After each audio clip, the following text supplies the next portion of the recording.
In 1961, a privately entered British racing team arrived on the streets of Monaco carrying a Formula One car that many believed had already become obsolete. It belonged not to a giant manufacturer, but to Rob Walker, an independent entrant whose operation worked with a fraction of Ferrari's budget, and it was driven by Stirling Moss, the quiet Englishman many considered the greatest driver never to become world champion. Across the paddock waited Ferrari's latest weapon, three brand new 156 Sharknose Ferraris, backed by the full resources of Maranello, carrying more power, newer engineering, and factory muscle. The establishment looked at Walker's year-old Lotus 18 and dismissed it as yesterday's machine. By the end of that afternoon, those same Ferraris had spent 100 laps staring at its gearbox. This is the story of the Lotus 18. By the spring of 1961, Formula One had entered an entirely new era. The regulations had reduced engine capacity from 2.5 litres to just 1.5 litres, forcing every manufacturer to begin again. On paper, Ferrari looked almost unbeatable. While most British teams hurriedly modified existing engines to meet the new rules, Ferrari designed an entirely new Grand Prix car. It was called the Ferrari 156, better known today as the Sharknose. Behind the driver sat a newly developed 120-degree V6 engine, producing roughly 190 horsepower, around 35 to 40 horsepower more than the Coventry Climax four-cylinder used by most British rivals.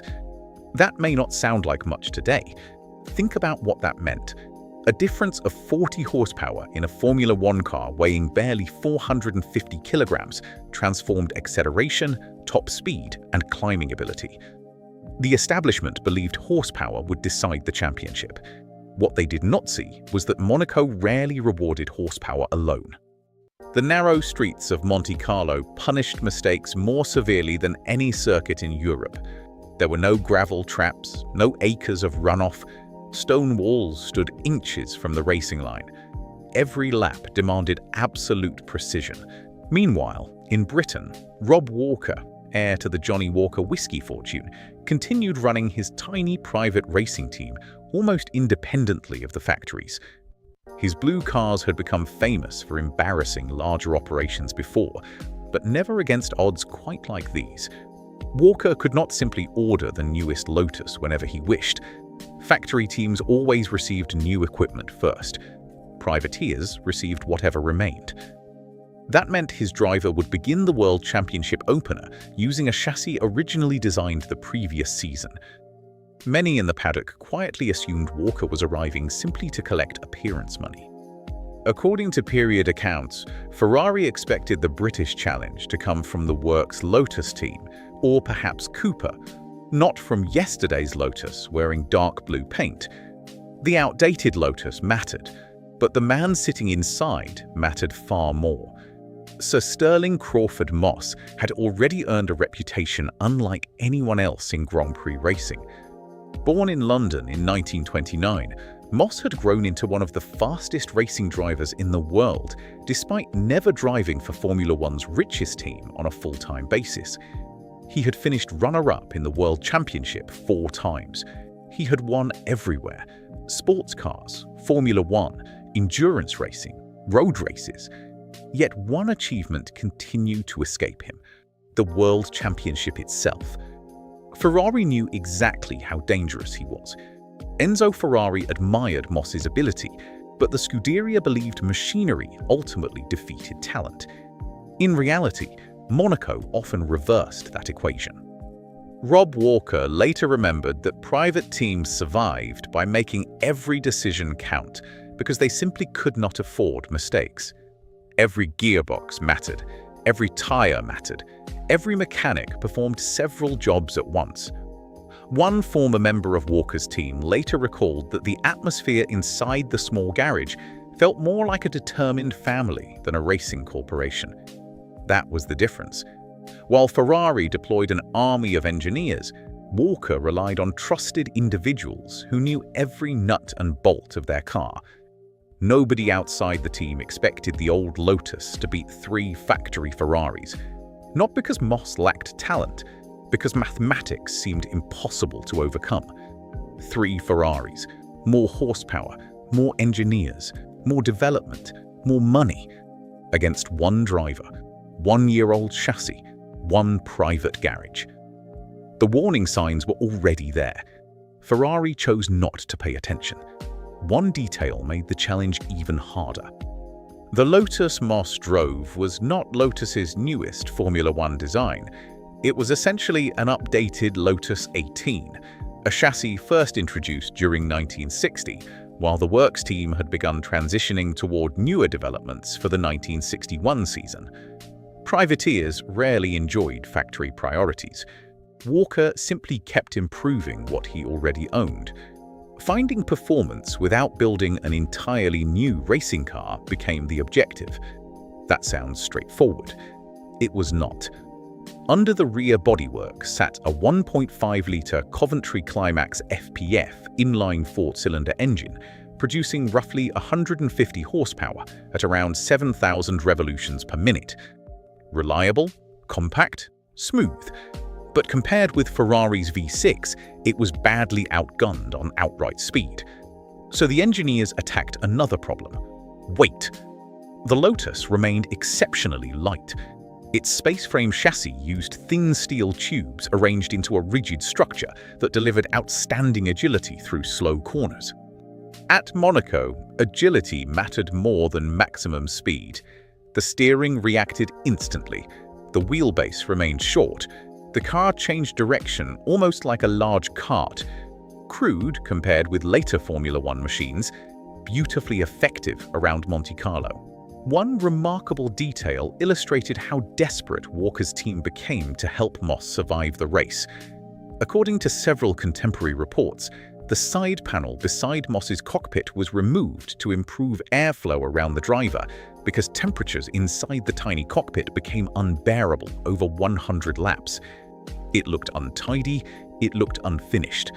Ferrari probably saw another sign of weakness. What they did not know was that this crude solution would help Moss remain physically sharp during nearly 3 hours of relentless concentration. Then practice began. Everything Ferrari expected started to unravel. Despite driving an older Lotus with significantly less power, Moss attacked Monaco with astonishing precision. Every braking point, every apex, every acceleration. He drove qualifying laps that seemed almost impossible. When practice finished, the timing sheets produced a shock across the paddock. Pole position. Moss recorded a 1-minute 39.1 second lap. Richie Ginther's Ferrari qualified second, only 0.2 slower. Behind him sat another factory Lotus, followed by Jack Brabham's Cooper, and then Ferrari's remaining factory entries. Pole position alone did not guarantee victory. Ferrari still possessed superior straight-line speed. Everyone knew that over 100 laps, horsepower usually prevailed. Moss himself later admitted he did not believe he could actually win. The plan was simply to stay close for as long as possible. One Lotus mechanic later remembered that nobody inside the Walker garage celebrated pole position for very long. They understood qualifying lasted 1 lap. The race lasted 100. Ferrari remained overwhelmingly confident. That confidence was about to become the most expensive mistake of the afternoon. Finding horsepower was Ferrari's greatest strength. Finding efficiency became Lotus's greatest weapon. Under the rear bodywork of Moss's Lotus sat a 1.5-litre Coventry Climax FPF inline 4-cylinder, producing roughly 150 horsepower at around 7,000 revolutions per minute. Ferrari's new 120-degree V6 enjoyed about a 40 horsepower advantage, enough to disappear into the distance on fast circuits. Monaco was different. The problem was simple. The Climax engine could not outrun Ferrari. The solution had to come somewhere else. The Lotus carried less weight, consumed less fuel, and changed direction with astonishing speed. Around Monaco's tight sequence of Saint-Devote, the Casino, Mirabeau, Lowe's hairpin, and the swimming pool section's predecessor, every unnecessary kilogram became an enemy. Think about what that meant. Ferrari gained time every time the road straightened. Moss had to take it all back before the next corner. There was no margin for error. One tiny slide meant the Ferrari behind would be close enough to attack on the following straight. Engineers who worked in Formula One during the period often described Monaco as a place where the driver mattered more than the engine. This race became the perfect example. One practical modification also revealed just how determined Rob Walker's team had become. Knowing the race would last almost 3 hours, Moss removed the cockpit side panel and carried a drinks bottle mounted beside his seat to cope with the heat trapped inside the tiny Lotus. It looked unfinished compared with Ferrari's beautifully presented works machines. Crude, but effective. What Ferrari did not know was that keeping Moss physically comfortable would help preserve the concentration that became his greatest weapon over 100 relentless laps. Every lap followed the same pattern.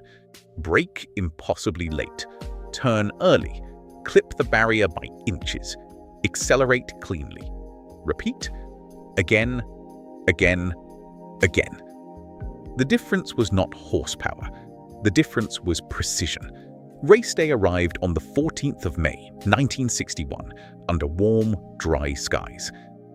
When the flag fell, Richie Ginther launched his factory Ferrari perfectly from the front row and reached the first corner ahead of Moss. Behind them, Jim Clark, the softly spoken Scottish farmer driving the works Lotus, looked capable of joining the fight. That hope disappeared quickly. Clark's Lotus developed fuel pump trouble, destroying any realistic chance of challenging for victory. One rival had already vanished. Ferrari's confidence only grew.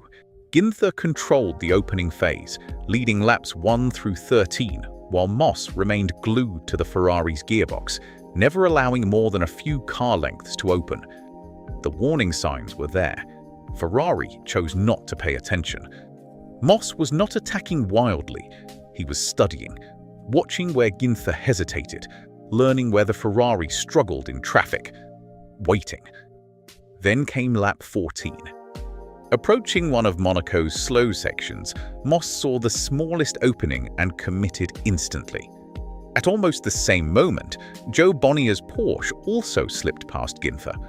The Ferrari had gone from first to third in a matter of seconds. Mission accomplished. From that moment until the checkered flag, Moss never surrendered the lead again. He would ultimately head 87 of the race's 100 laps, an extraordinary achievement considering the machinery underneath him. At 1/4 distance, Moss had built a lead of roughly 10 seconds. It looked impossible. It would not last. Behind him, Ferrari reorganized. Phil Hill, the calm American who would later become world champion that same season, moved forward. Then Ginther recovered. Now 2 factory Ferraris began hunting a single private Lotus. What Moss could not have known was that the hardest 86 laps of his career had only just begun. By half distance, the race had changed completely. The Ferraris had recovered from their early setback, and now Phil Hill and Richie Ginther were taking turns hunting the little blue Lotus through the streets of Monte Carlo. At 50 laps, Moss's advantage had fallen to around 8 seconds. By lap 60, it was closer to 3 seconds. The warning signs were there. Ferrari believed the pressure would eventually force a mistake. What they did not know was that Stirling Moss had already decided there would be no conservative driving. Every lap from that point forward became a qualifying lap. Think about what that meant. There were no radio messages telling him the gaps, no steering wheel displays, no telemetry. Only pit boards flashed for a split second as he crossed the start-finish line, and then it was back between stone walls, lamp posts, and harbour barriers, with nowhere to escape if he got it wrong. Meanwhile, Ferrari continued to rely on raw speed. Their 156s were quicker down every straight. But Monaco is built from corners. Moss placed his Lotus exactly where it needed to be, clipping apexes within inches, sacrificing nothing on corner exit, forcing the Ferraris to follow rather than attack. One period observer described it as watching a man drive with a ruler instead of a steering wheel. There was another problem. The Lotus was beginning to move around on worn tires. The rear of the car slid slightly under acceleration. The engine was running hot. Inside the cockpit, Moss was exhausted. Years later, he recalled asking for part of the cockpit side to be removed because the heat inside the car was becoming unbearable. Crude, untidy, effective. While Ferrari chased with superior machinery, Moss simply refused to slow down. They were dancing at their own funeral. The final quarter of the race became one of Formula One's greatest defensive drives. Richie Ginther reclaimed second place on lap 75 and immediately began reducing the gap. Behind him remained Phil Hill, while Wolfgang von Trips continued circulating in fourth before eventually finishing 2 laps down. 3 Ferraris had started the afternoon expecting to dominate. Now all of Maranello's hopes rested on catching one exhausted Englishman driving last year's Lotus. According to period reports, Ginther repeatedly produced faster laps than the leader. Normally, that would have been enough. Not this time. Every time Ferrari gained a few tenths along the harbour straight, Moss clawed them back through Casino Square, Mirabeau, and the famous Lowe's hairpin. The difference was not horsepower. The difference was absolute commitment. Rob Walker's mechanics could do nothing now. No pit strategy, no tyre changes, no radio. They simply watched. One mechanic later admitted the final laps felt longer than the previous 90 combined. Nobody inside the garage celebrated. Nobody even smiled. They knew one missed gear, one locked brake, one brush with the barrier, everything would disappear. What Ferrari did not know was that Moss had entered a state of complete concentration, driving almost entirely by instinct after more than 2.5 hours behind the wheel. The factory team had the faster cars. The privateer had the better afternoon. All that remained was 3 more laps. When the leaders began the final lap, the entire harbour could sense the tension. Richie Ginther's Ferrari remained only a few seconds behind. Every spectator understood what was unfolding. The newest Formula One car in the world was chasing one of the oldest competitive cars on the grid. Moss never looked back. He simply repeated the same routine he had perfected for almost 3 hours. Brake, turn, accelerate. Brush the barriers, do it again. One final climb past the casino. One final descent to the harbour. One final run through the tunnel. One final corner. Then the checkered flag appeared. After 100 laps and 2 hours, 45 minutes, 50.1 seconds, Stirling Moss crossed the line just 3.6 seconds ahead of Richie Ginther's Ferrari. Phil Hill followed 41.3 seconds behind in third. The 3 factory Ferraris had been beaten by a single privately entered Lotus 18 run by Rob Walker Racing. Mission accomplished. It was Moss's 3rd Monaco Grand Prix victory, setting a new record for wins at Monaco at that time, surpassing Juan Manuel Fangio's previous total of 2. Many historians, including respected Formula One writers, still rank it among the greatest individual drives in World Championship history. The victory carried enormous significance beyond the trophy. Ferrari would go on to win the 1961 World Drivers' Championship with Phil Hill, and its new Sharknose 156 proved to be the dominant car over the season. Yet Monaco became the race everyone remembered. Because for one afternoon, talent defeated machinery. One private entrant defeated a factory empire. The establishment laughed at the old Lotus, right up until the moment it beat every one of them. The cost was immense. Moss drove virtually every lap at qualifying pace, physically drained by the heat and the relentless concentration Monaco demanded. Less than a year later, his career would effectively end after his devastating accident at Goodwood in April 1962, making victories like Monaco 1961 even more remarkable in hindsight. The legacy stretched far beyond one race. Rob Walker Racing became the benchmark for what an independent Formula One team could achieve. The victory reinforced Colin Chapman's lightweight philosophy, a principle that would influence Lotus championship-winning cars and later inspire generations of British constructors, including McLaren, Williams, and Red Bull Racing. Records fade, technology evolves, but no private entrant has ever produced a Monaco victory that so completely humiliated the full might of Ferrari's factory operation. They called it yesterday's car. Then it produced one of yesterday's greatest drives. If you enjoyed this story, there are plenty more like it on the channel. Hit subscribe and I will make it worth your time.